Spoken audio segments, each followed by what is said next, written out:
ભારતમાં જુદા જુદા ધર્મ અને જુદા જુદા સંપ્રદાયના લોકો રહે છે. તેમની વચ્ચે સુમેળ અને સંપ જળવા રહે તે માટેની સૂચના જણાવો.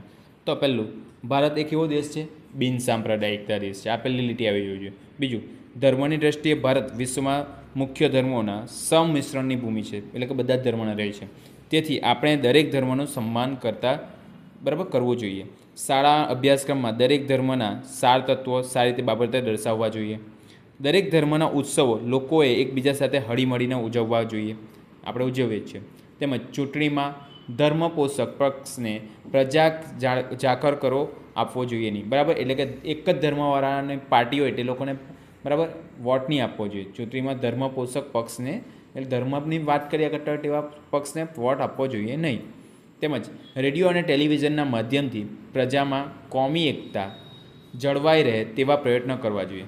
બરાબર, કોમી એકતા એટલે કે કોઈને વચ્ચે બરાબર દુઃખ નહીં થાય. બરાબર, દરેક ધર્મનું સન્માન થવું જોઈએ. તેમજ બધા ધર્મના લોકોએ સહઅસ્તિત્વની ભાવનાથી જીવન જીવવું જોઈએ. કેવા? સહઅસ્તિત્વ, સાથે રહે.